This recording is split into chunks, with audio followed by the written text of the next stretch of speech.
I wish I could say something that was classy and inspirational, but that just wouldn't be our style.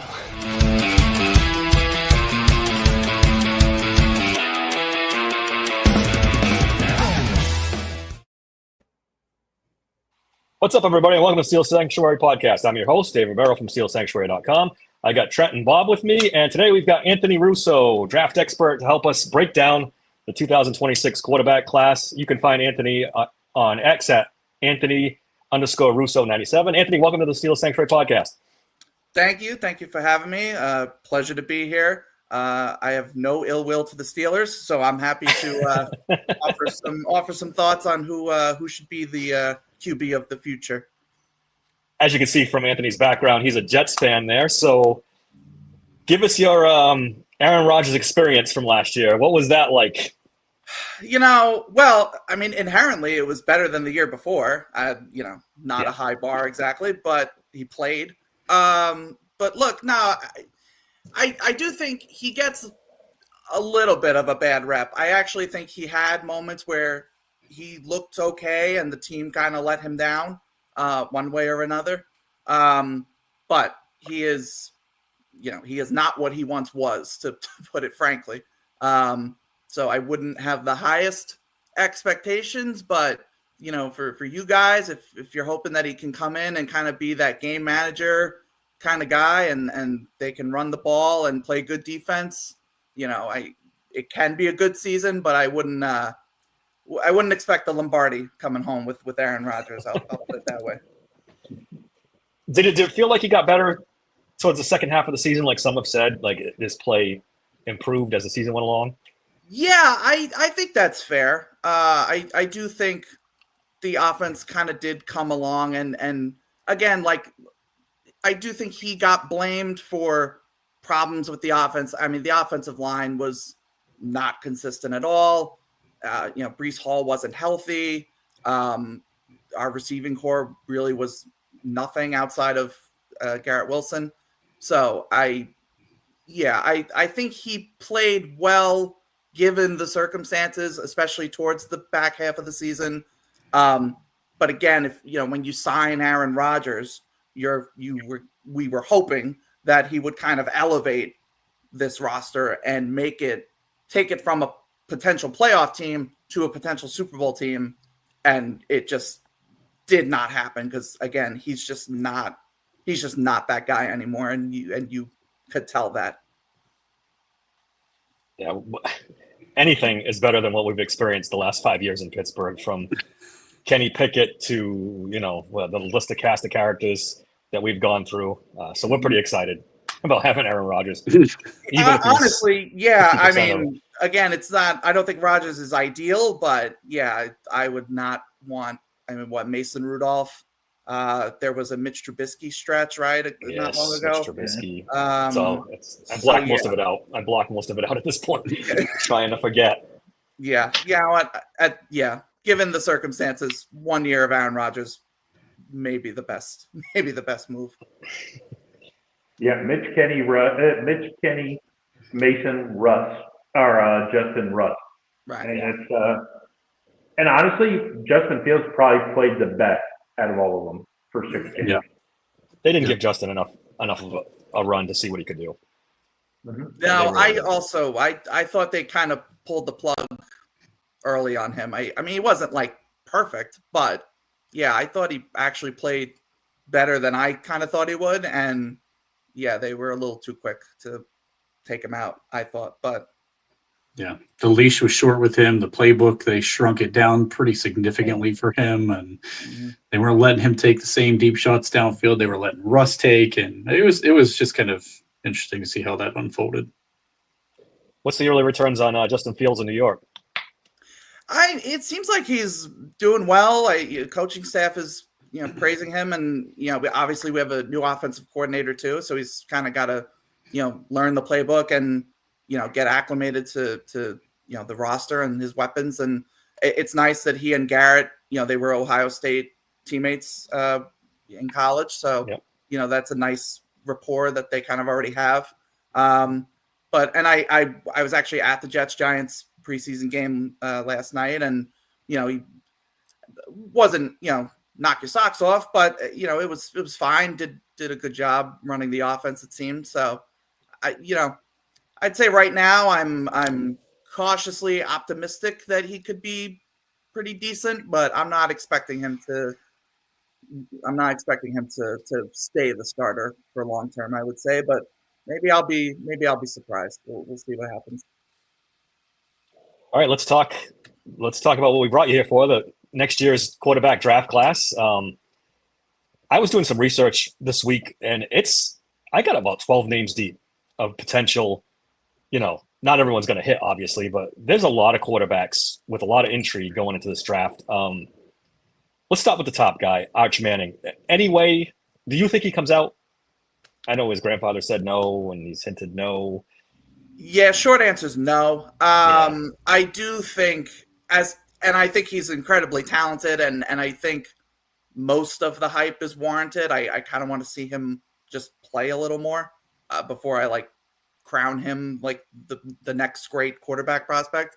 But it just feels like I don't think people realize how much influence the Manning family has over themselves and what they do and how they approach their careers. I mean, all of us, I'm sure, remember Eli Manning and his draft and that whole fiasco. They will do what it takes to make sure that they are putting their family in the best position to succeed. And if you look at a guy like Arch, who, again, we all agree is a very talented player and a very talented prospect, but he's just, they are not going to throw him to the wolves if they don't feel like he's ready to take that next step. And we saw it with Peyton. We saw it with Eli.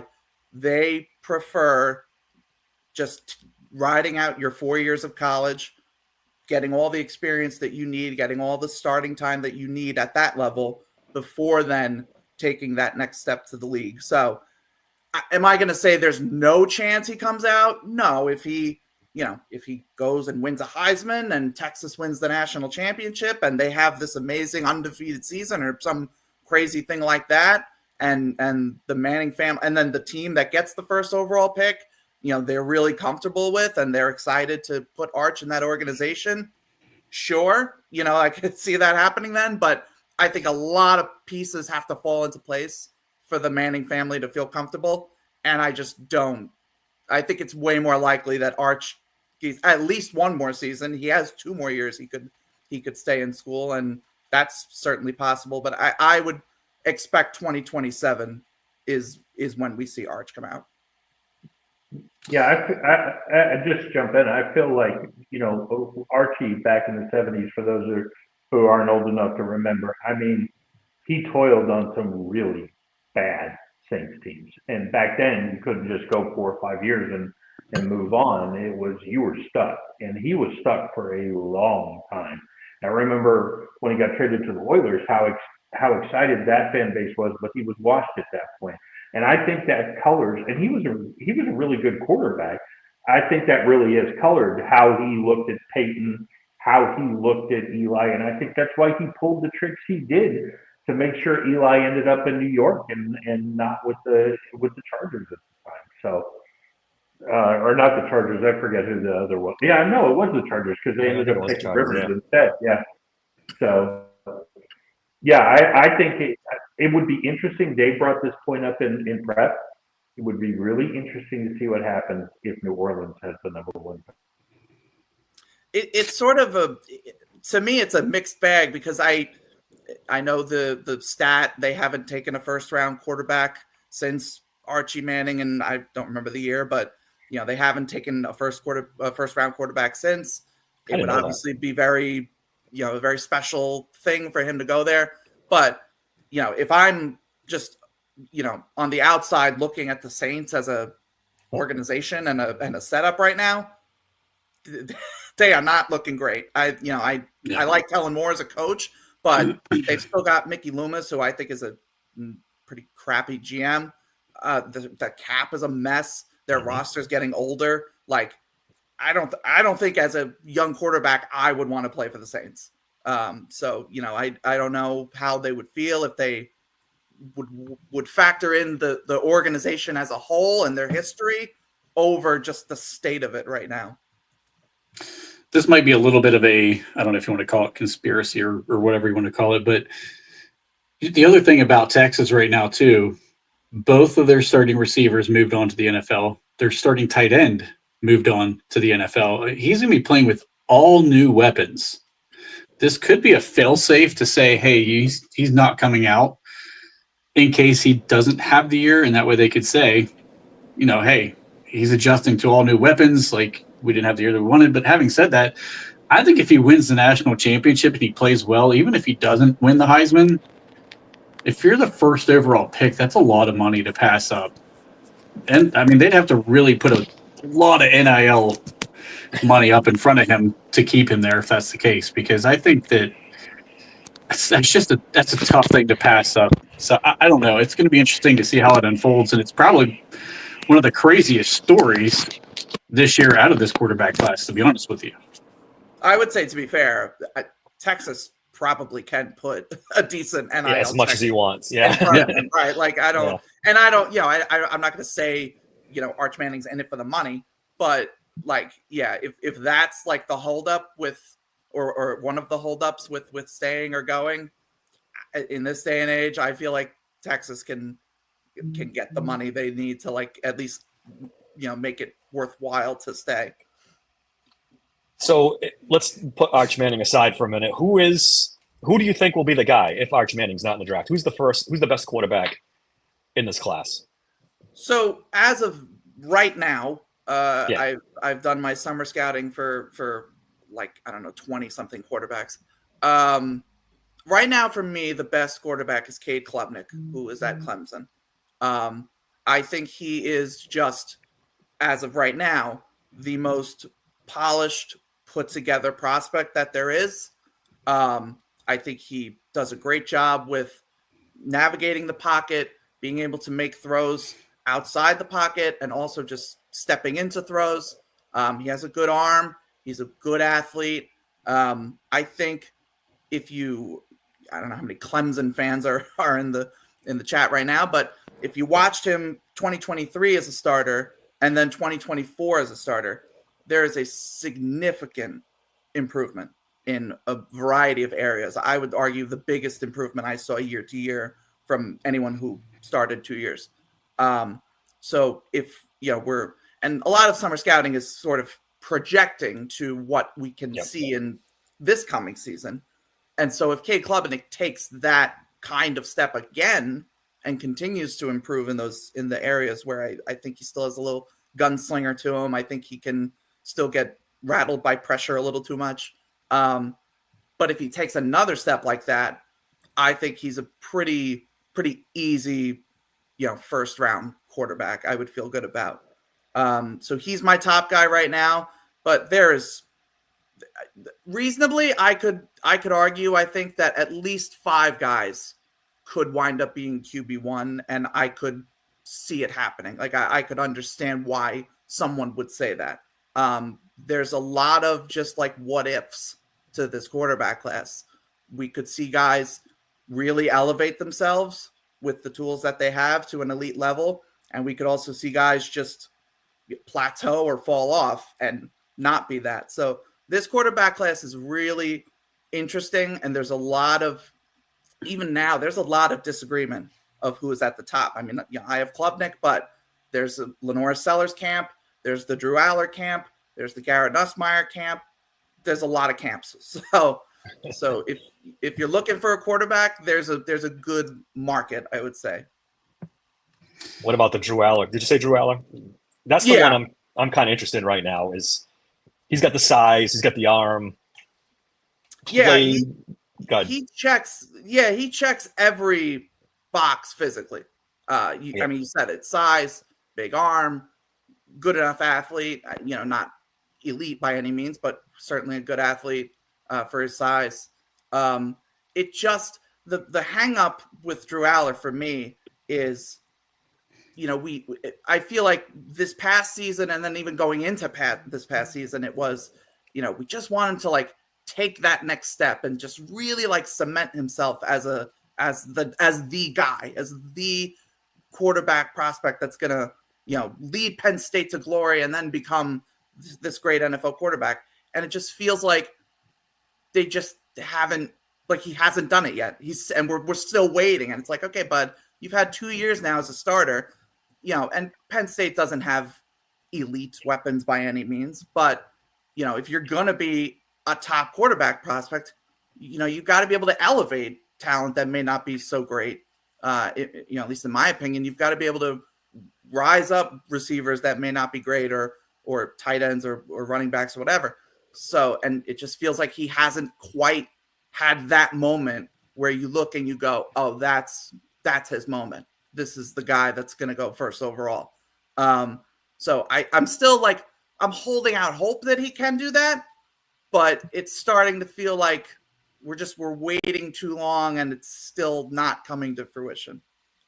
Everything you said about him is true, but it describes the coach too, James Franklin. He's a guy that's got them close year after year after year and seems to come up small in the big spots. Mm-hmm. You wonder if he's more to blame than Aller, but yeah, Aller's got a lot to prove this year. I mean, he had a pretty good year last year, and he's definitely got that prototypical size that NFL guys like. So it wouldn't shock me if he's the number 1 overall pick. It wouldn't shock me if he falls out of the top 15 either. Yeah, you know who else had prototypical size? Paxton Lynch. Oh God, I remember. Bob hates Drew Aller, so I don't hate him. I hope he develops, but I don't see it. And I mean, let's face it, Kerry Collins is the only Penn State quarterback who's ever been good in the pros, ever. Pretty much, yeah. I do like was it Kotelnicki, the offensive coordinator there? I liked him coming in this past year, and the offense that they were running. Obviously Tyler Warren was an integral piece to that, and was awesome. And the fact he kind of fell to 14, 15, wherever the Colts were, I thought that was kind of crazy. I thought he was a top 10 player, but regardless, I think he did a good job Aller did a good job navigating that offense, and did show improvement. But again, I kind of just still feel like I'm not getting, there's still times he sails throws. There's still times he doesn't set his feet and get comfortable. He still doesn't have like that big game against a big time opponent where I'm like, that's it. That's the guy. So I need to see that. That's my biggest hang up with him. He's played terrible against Ohio State every year, terrible against Michigan every year. He's, the college football playoff, he had a decent game, but did he really step up and go win that game? Like, I don't know. He just, to me, he might be the biggest wild card of this whole thing. He could be the first quarterback taken. He could fall completely out of the first round. Like, he's got that kind of swing potential in this draft, in my opinion. Yeah. If he has a good season and they win a game in the playoffs, he's going to be top 5. But if he has a really good season, because of his size and his physical attributes.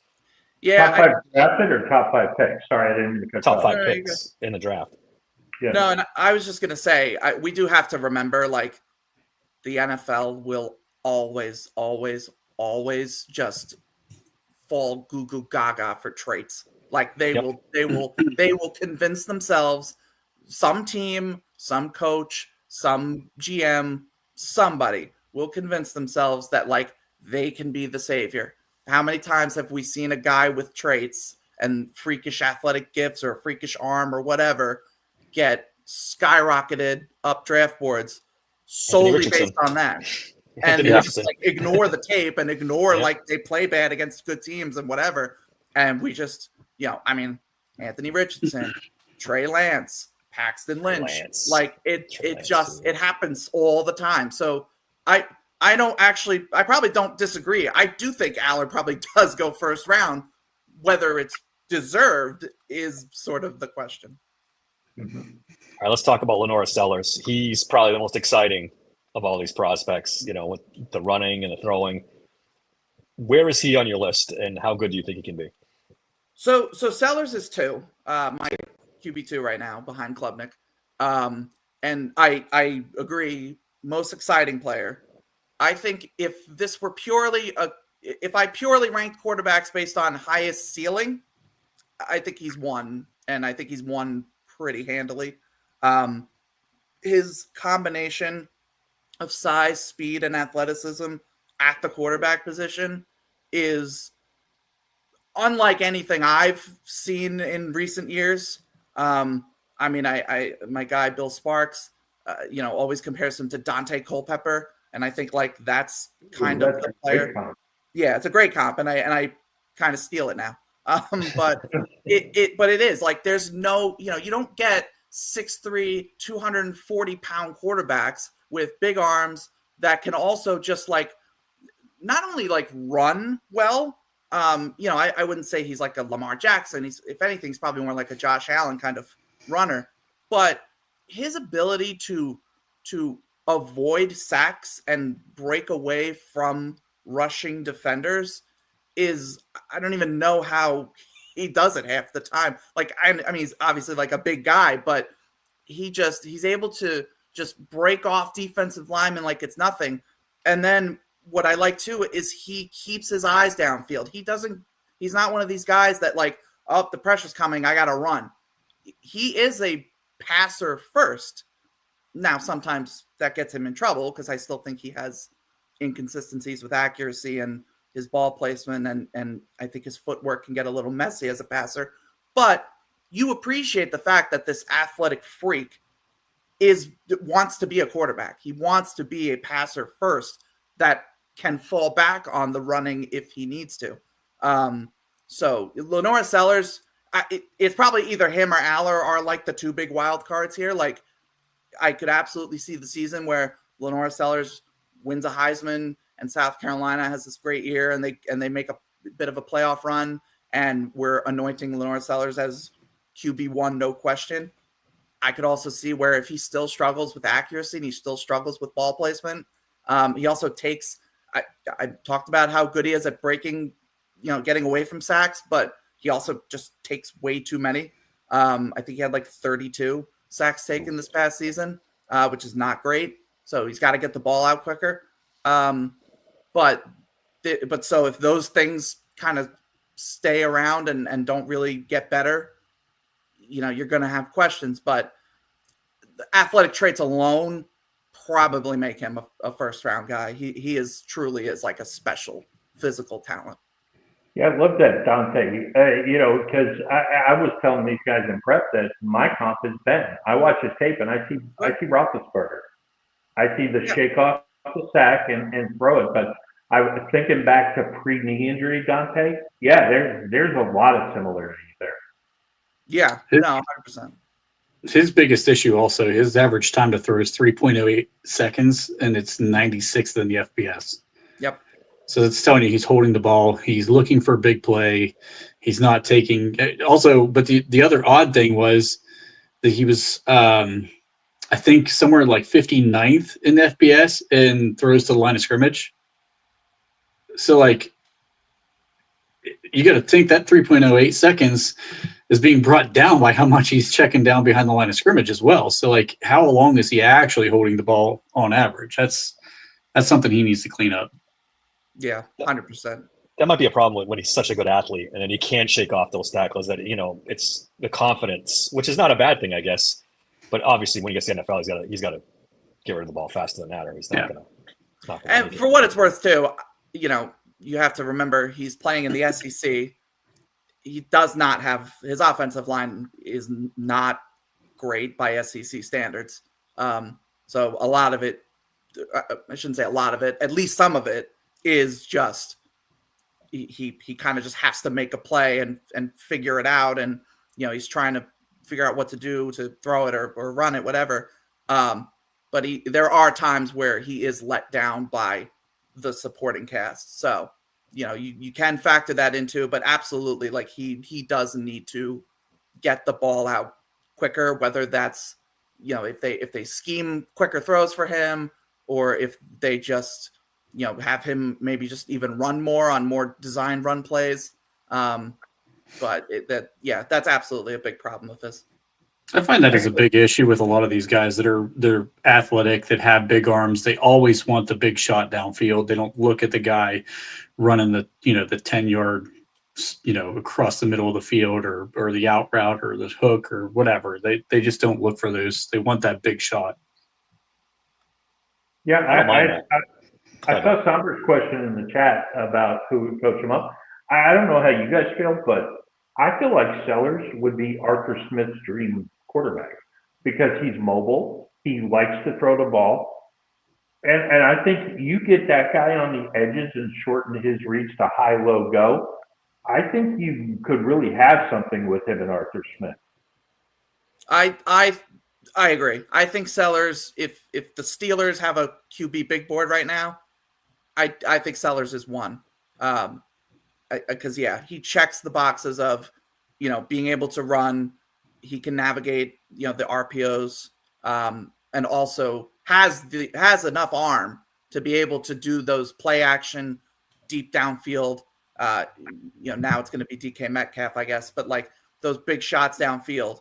Like Lenora Sellers checks all of those boxes. I have to believe Arthur Smith will be, very, very passionate about getting Lenora Sellers.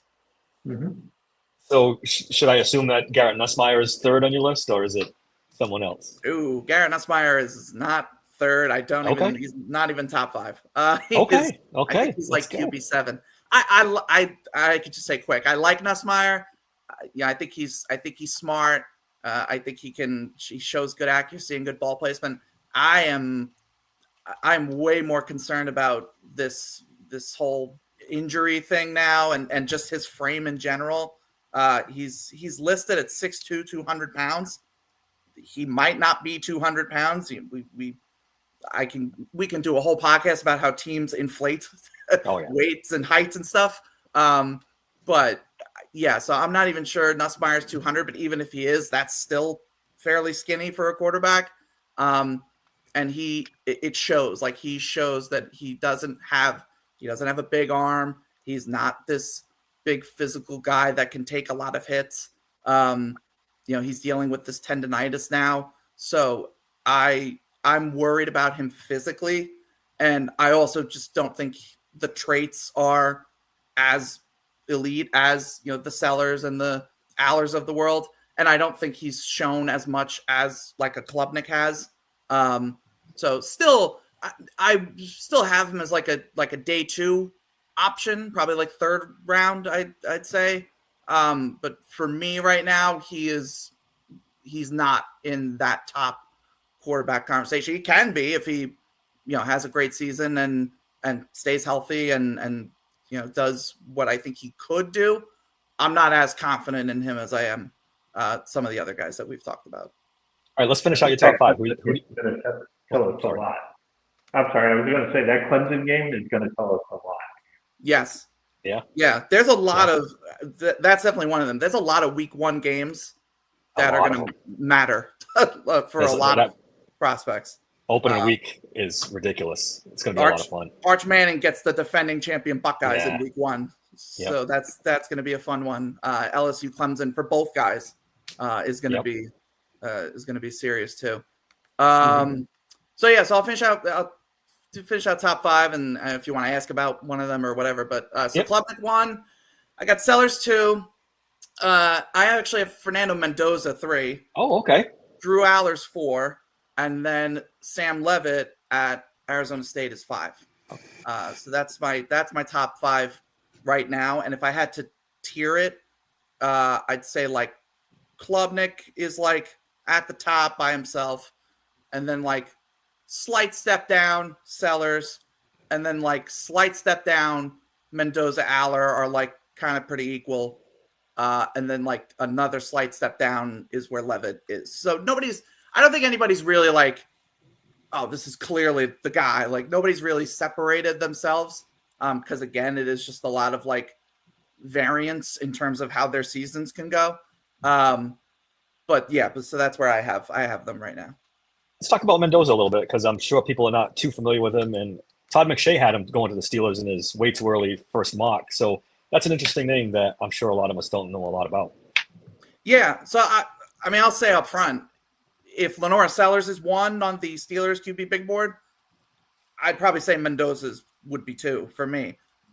He does a lot of sort of similar things. It's not quite Sellers-esque, but big physical guy, 6'5", 225. He's transferring, so he was at Cal Berkeley this past year. He's now going to be at Indiana. Big physical guy, good arm. He is mobile for his size. Again, not to like the level of a Sellers, but he can move. He can get outside the pocket. Somebody who can throw very well with touch. He layers the ball well. Again, able to like extend plays. His biggest issue, also sort of similar to Sellers, takes way too many sacks. He actually took 40 sacks this past season. And I will say, Cal's offensive line was not good. Like it's just not good on any standards. But you know, they obviously are in the ACC now. Cal's offensive line did not do him any favors. Obviously, 40 sacks, you can't just say that's all the offensive line, but I will give him that caveat a bit. I think Indiana's offensive line, even though now the Big Ten is going to be a tougher conference, but I do think Indiana's offensive line will be better, so that will help him. I do think his decision-making under pressure can get wonky, but you honestly could probably say that about just about any quarterback in college. Holds the ball too long. I also think his release is a little inconsistent and wonky at times. But basically to sum it up, yeah, like big, physical, big arm, mobile quarterback.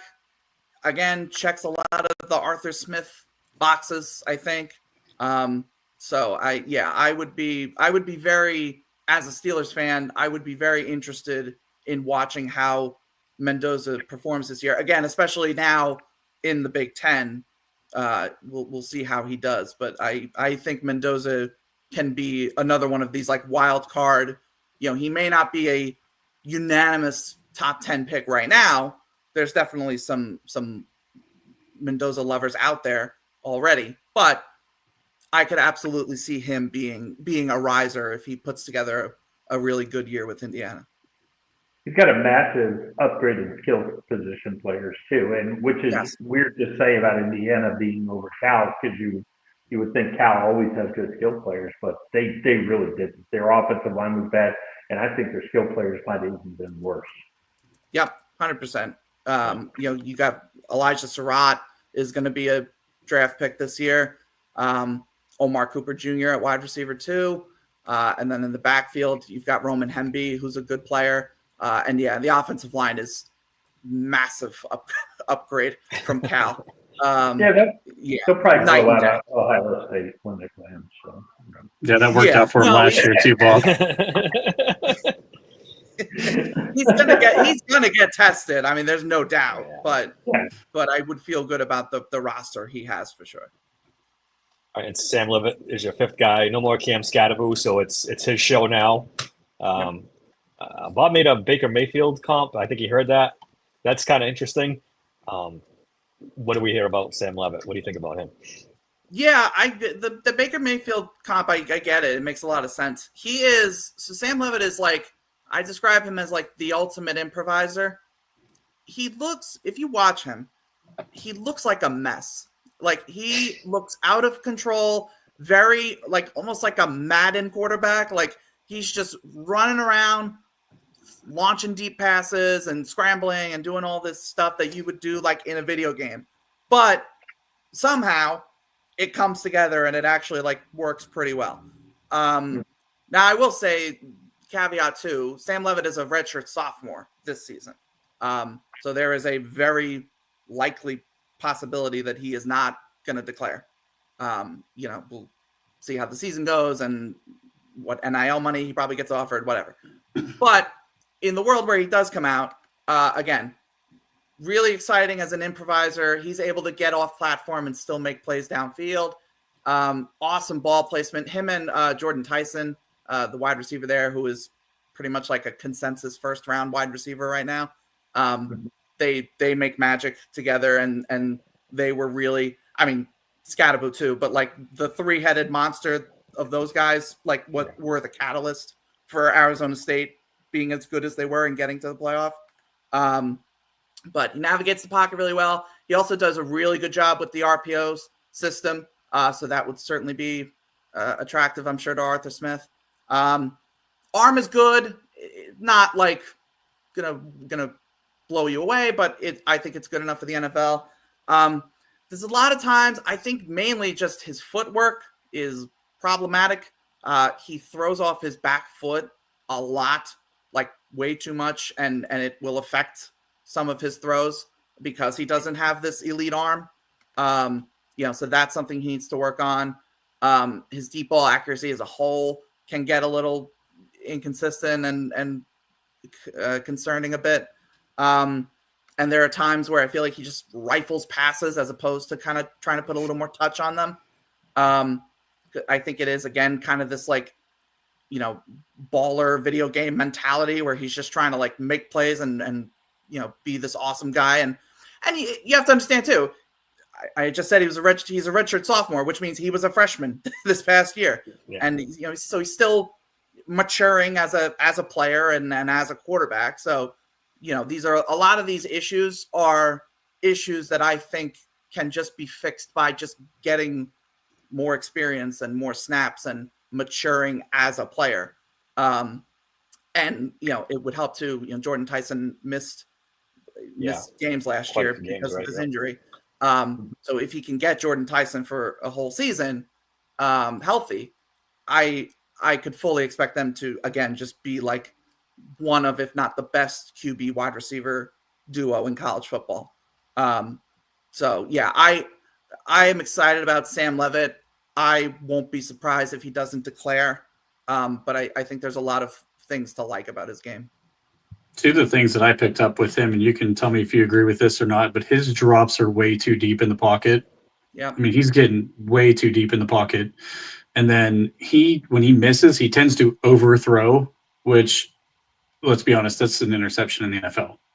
So he's gotten away with some of it in college, but in the NFL, those are interceptions. So I'd like to see him clean a couple of those things up.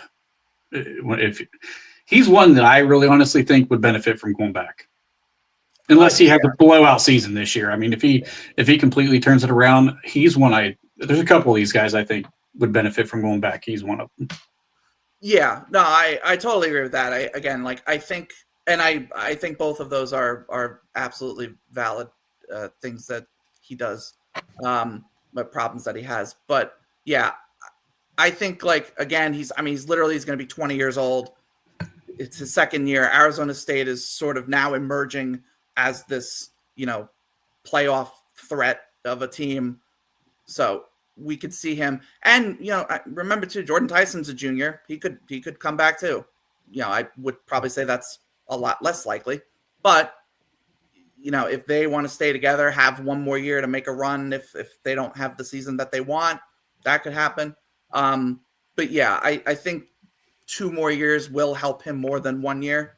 But again, could he have this amazing season and want to declare? You can't rule it out. So it's, again, another one of these guys that has this variance of outcomes that you kind of just have to wait and see what happens. Let's throw some wild cards at you. Greg in the chat brings up Trent's favorite quarterback, Carson Beck. I don't think any of us have a lot of high hope for him, but he was a highly recruited big-time quarterback at one point. What are your thoughts on Carson Beck? Yeah, if you would have interviewed me August 17th, 2024, I would have told you he's QB1, and we would be having a very, very different conversation than we are about to have. Look, I think Carson Beck is – I think he is not QB1. So sorry, Trent. No.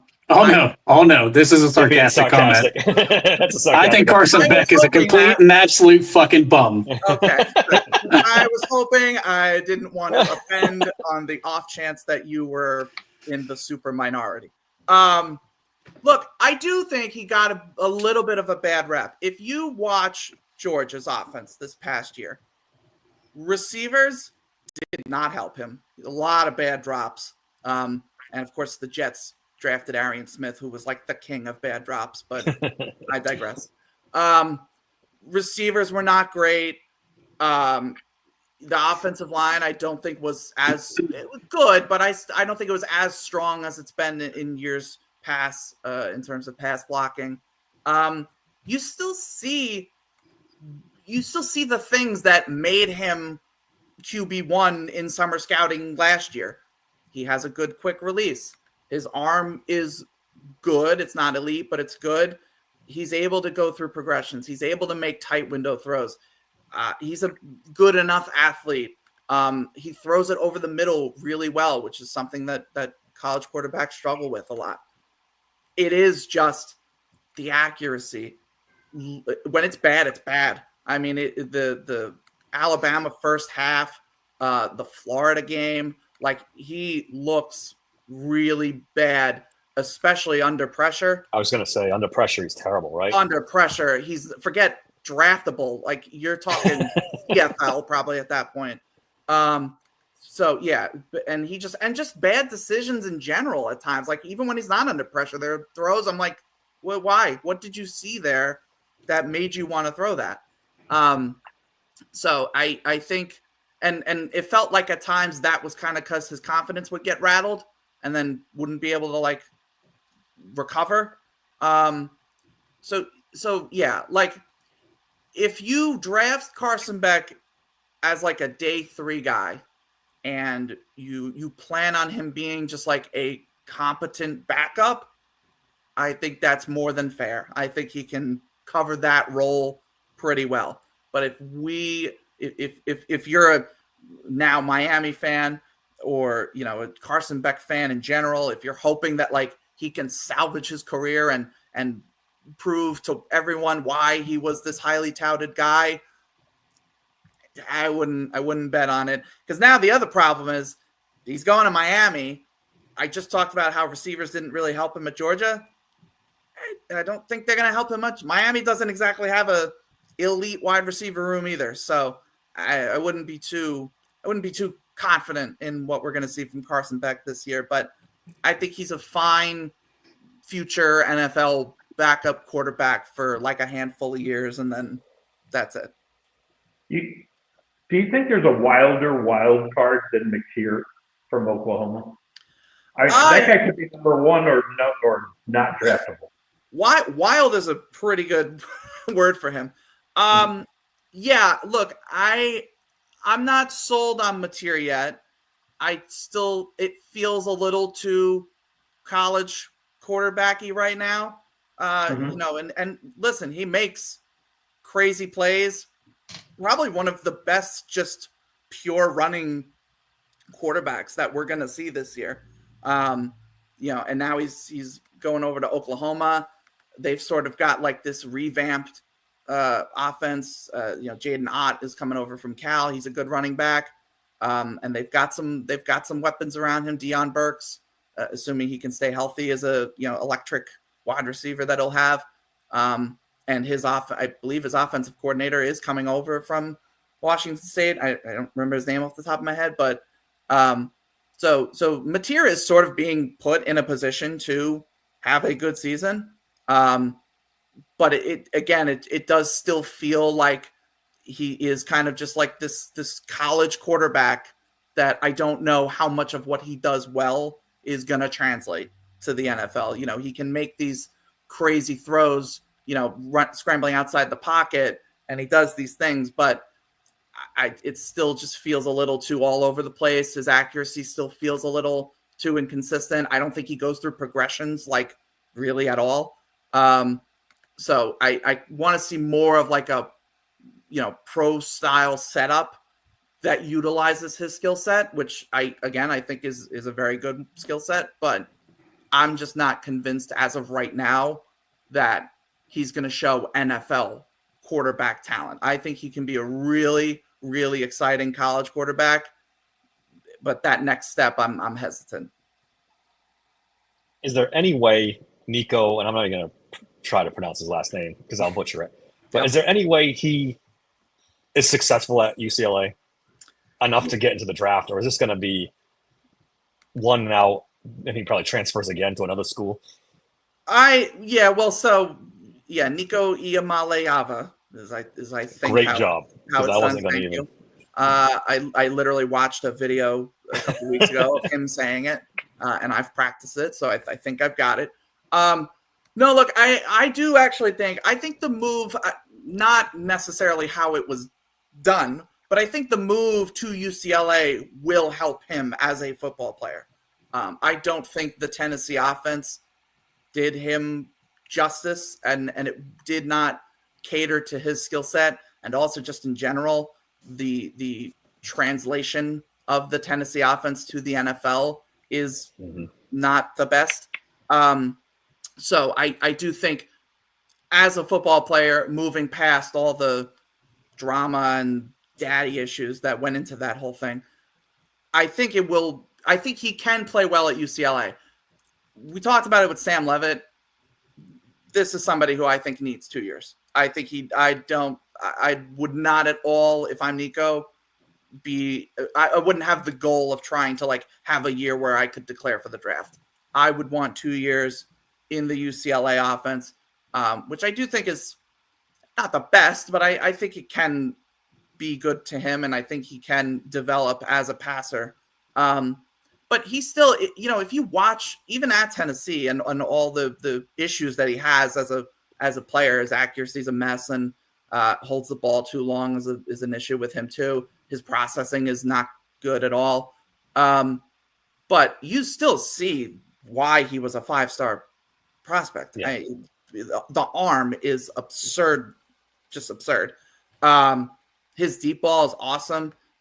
He has, I don't know how familiar you guys are with the Pro Football Focus metrics, but he has 17 big time throws on deep passes, which is one of the best in college football. So, there are absolutely traits and tools that the NFL will gravitate to, but he does need to kind of show, he needs to take those steps in terms of accuracy and in terms of processing. And I think the UCLA offense will help him do that more than Tennessee. But if the question is, will I see him being a top prospect in this coming draft? No, because I don't think declaring is in his best interest, or obviously UCLA's best interest. Take your 2 years. He's still only a redshirt sophomore. Take your 2 years, develop, mature, get better, and think about 2027 as being your year. Nico should have gone anywhere else. I mean, Chip Kelly's not there anymore. Their offense is a mess. He's got his work cut out for him. He does. I'm glad he's still, and again, I know UCLA is not going to be like a Big Ten contender, but I am glad he's still in a top conference and can still play against top competition. We see too many of these, amazing high school prospects.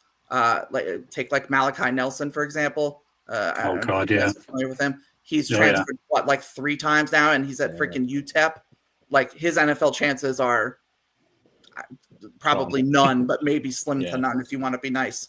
But at least Iamaleava is still in the conversation of, at least somewhat relevant quarterback or somewhat relevant team that he'll be a quarterback, and he'll still get national exposure playing a Big Ten schedule. So UCLA is not the best roster by any means, but it at least gives him somewhat of a chance to salvage his NFL hopes.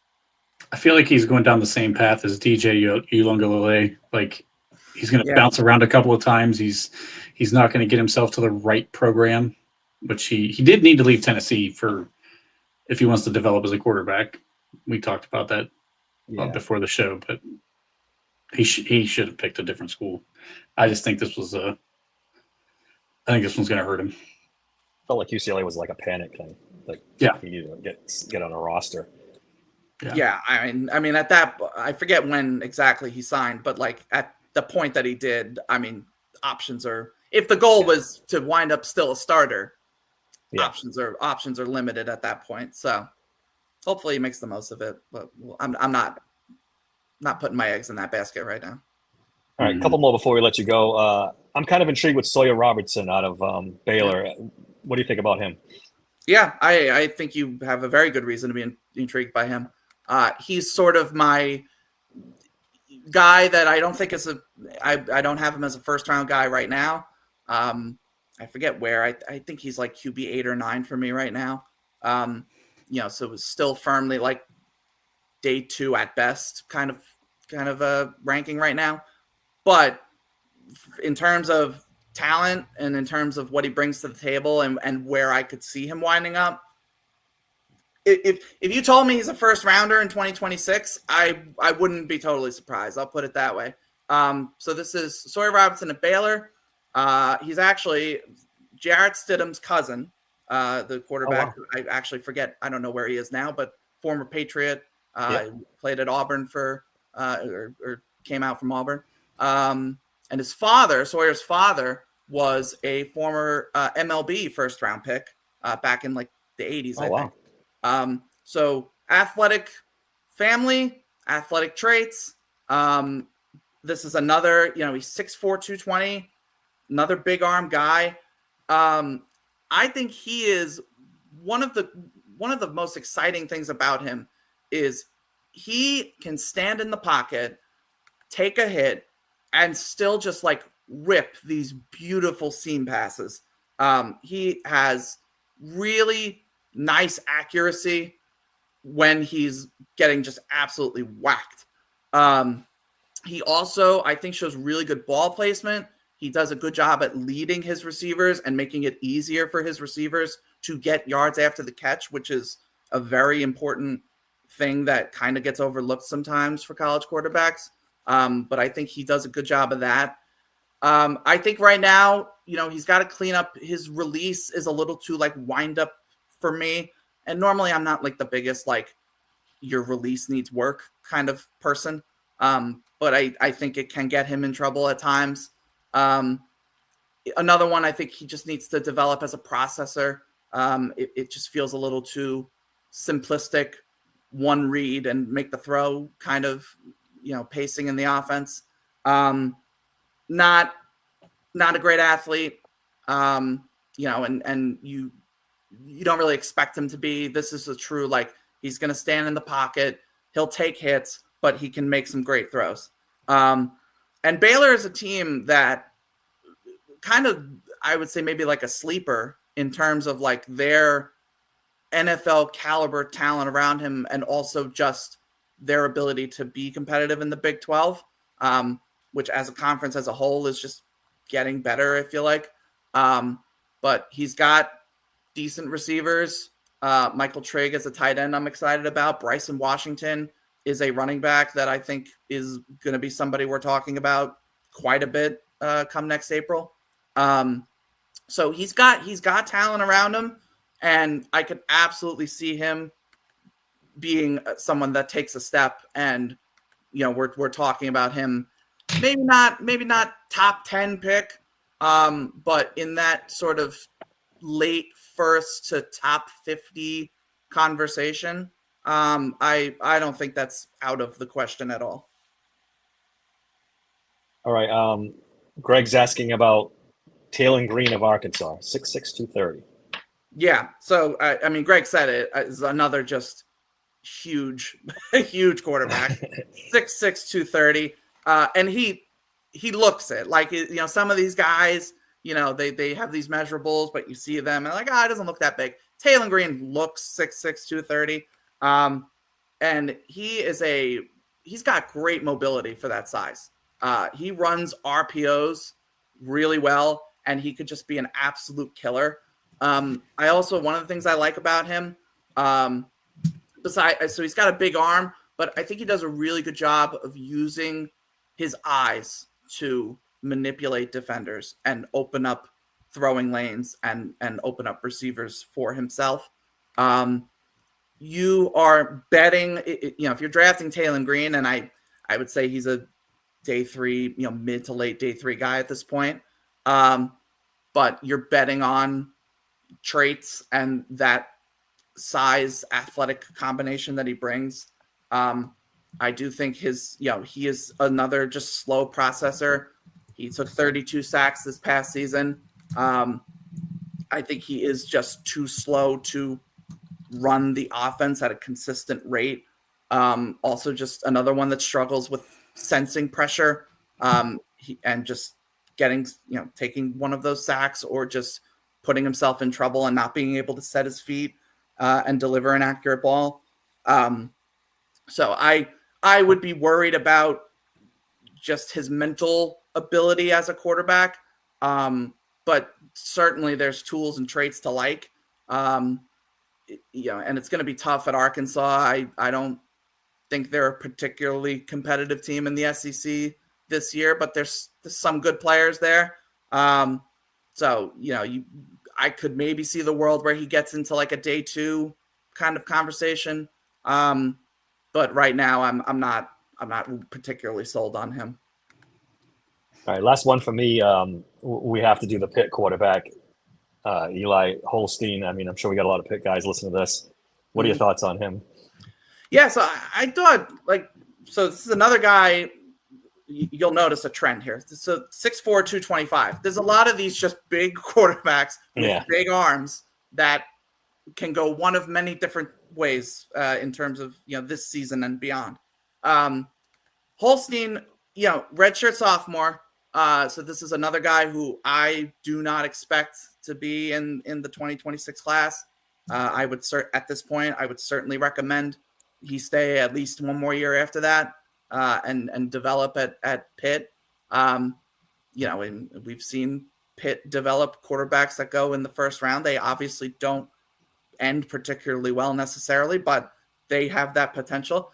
But no, look, for a freshman year, I thought it was pretty promising. He showed the big arm and the big body that you like to see. I thought he had pretty good fundamentals as a quarterback. There were times. One of the things I like the most, I think he's not afraid to push it down the field, which as a freshman, you don't always get that. A lot of, not even just quarterbacks, but coaches in particular will like to sort of scheme up these like quick throws, get the ball out, let the playmakers do it. We want you to just get comfortable and not try to do too much. And we want you to get acclimated to the offense. Holstein is a guy, he's not afraid to throw it deep, rip it, show off that big arm. So you kind of have to appreciate that. It does get him into trouble at times. His accuracy, I do think, is still just inconsistent. And a lot of that does stem from just mechanics in general, which again, you would kind of expect as a freshman quarterback starting in a Power 4 conference. Scrambling, not really his thing. He's not going to do it. He had 9 fumbles in 2024, which for someone who is not a scrambler is not good. So you want him to clean up ball security in general. But absolutely, if in 2027, I could see him entering the first round potential conversation. I do think he just needs more time to, get seasoned and get coached up a bit. But he checks the boxes from a just physical talent standpoint for sure. Trent, you got any more before we wrap it up? A guy who I think is wildly inconsistent right now, but he's interesting as a prospect. What about Aiden Childs out of Michigan State? Yeah. So Aiden Childs, I promise I'm not trying to sound like a broken record, but big guy with a big arm, 6'3", 217. You're absolutely right. He is super inconsistent. The best of Aiden Childs, you really like the best of Aiden Childs. He looks like somebody that would go in the first round.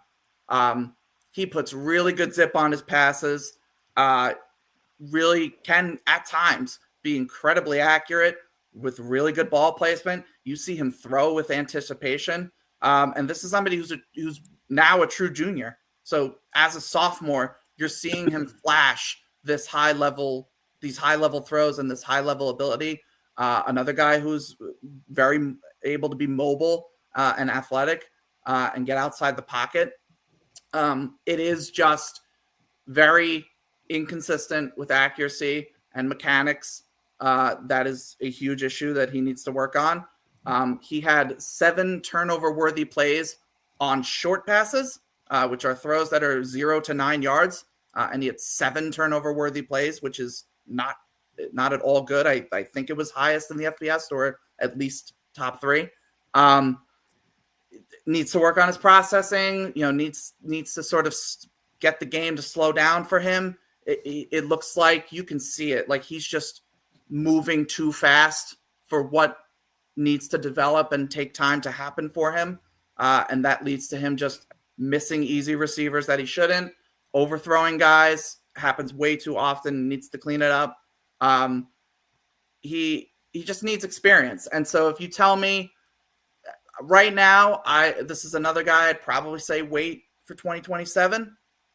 Use that extra year of eligibility. A lot of these guys, I think in the era of NIL, I'm personally just more inclined to say wait. If you're getting a check for, and obviously it varies per school and for players, but if you're getting like $1 million or a couple million or even like high 6 figures to play at a school, take it. Like you don't need to rush the process, force yourself into the NFL. You get an NFL rookie contract, but if your career turns to shit after 1 year, well, then what good did that do you? Take the extra year of development to better your odds. I mean, Cam Ward is like the ultimate example of this, right? Yeah. Like he was a day 3 guy coming in like this time last year. We thought maybe he could sneak into like the 3rd round. That was sort of the area we were looking at for him, but not at all first overall pick talks. But he had a hell of a year, great, season from Miami and became the first overall pick. And, by all accounts has done a pretty good job in Tennessee so far. So a lot of these guys, like, bet on yourself, bet on your ability to take that extra year, clean up what you need to clean up. You don't lose these, physical gifts that you have. You're just trying to mature as a player and put yourself in a position to succeed in the NFL. There's just way too many quarterbacks, and we talked about some of them before, just way too many quarterbacks that have these great traits. They get these high draft grades and then they go into the league and then they don't know what to do. And then they're put in a bad situation and then they fizzle out and we just sit here and go, what could have been? So Childs, another guy, don't rush it. Maybe take that extra year to get better. But I definitely see the vision with him for sure. He's like Ryan Fitzpatrick, man. When he's on, that kid is freaking on. I watch a lot of Big Ten. Mm-hmm. When he's on, he's on. He looks like a first rounder when he's like, again, like when he's on and when he's doing everything he needs to do, he checks every single box. It's just way too far and in between sometimes, but it's there for sure. I don't know if Big Pun is trolling me or not, but this ain't even remotely fucking close to true, dude. They're not even in the same planet. He's a big Beck fan from what I'm seeing in the chat. You're the guy. You're the one. You're the only one. I said Cam Ward in August last year was the number 1 overall pick, and he was the best quarterback in college football. I said it last year in August. Like you could see it with him. Beck, Bob likes to throw out the CFL a lot. Beck might fight for a fucking starting job in the CFL. That dude is trash. I'm telling you. I will say too, like the Beck Ward conversation is like a perfect example of how quickly things can change. Like we're sitting here talking about all these quarterbacks, and I have my thoughts and where I think guys will wind up, whatever. Again, this time last year, I would have told you that Carson Beck is like is QB1 potentially. I didn't have a first round grade on him at that point, but somebody that I thought could sort of play his way into being like a good first round quarterback. Whereas Ward, I would have told you like probably like a late day 2, early day 3 guy. Could put together a good season and maybe could be like a first round guy. Come season's end, literally the complete opposite. So, like, a full season of college football can dramatically change things, especially for quarterbacks. So keep that in mind. But, I have where I think these guys are. But yeah, Beck is not ahead of where Ward was at this point. So I'll say that. It's early and we know it, but this is fun to do. Yeah. If you need a quarterback, this seems like to be a good year to need one. With all these names that we've gone through, it's probably about a dozen that we've gone through.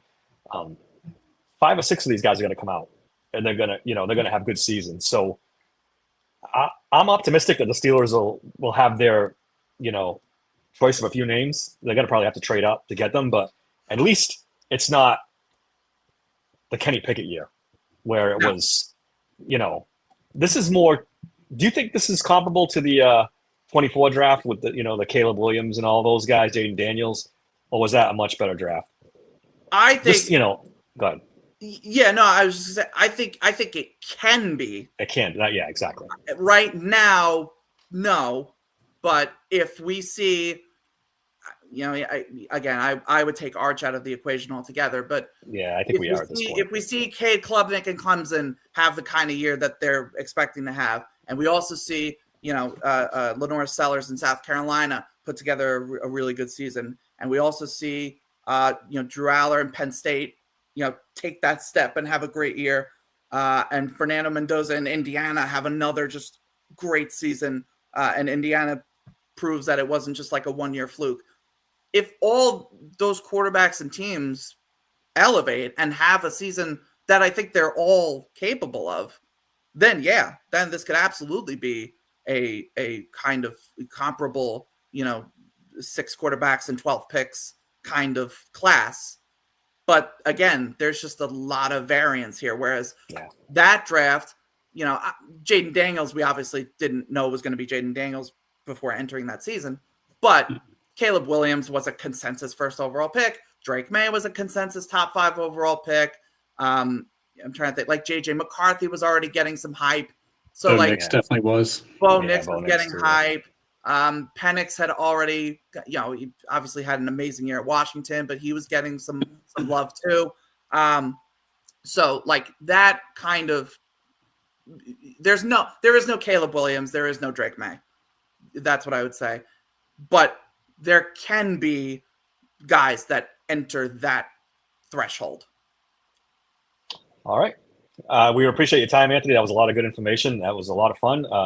As Steelers fans and Jet fans, we'll be watching this quarterback class very closely, right? We're going to be watching. I know I am. I'm going to be like all over these quarterbacks all season long. Oh yeah. No, I'm hoping what I just said happens, because Jets need a quarterback probably. Steelers will need a quarterback. And yeah, this is the year to need one for sure. I'm excited about this group, and I appreciate you guys having me on. This was really fun. Yeah, we had a good time. Thanks, guys, in the chat. Again, you guys were great as usual. Don't forget to like and subscribe. And until next time, thanks for listening to the Steel Sanctuary podcast. Dave, this conversation can serve no purpose anymore. Goodbye. You're still here? It's over. Go home.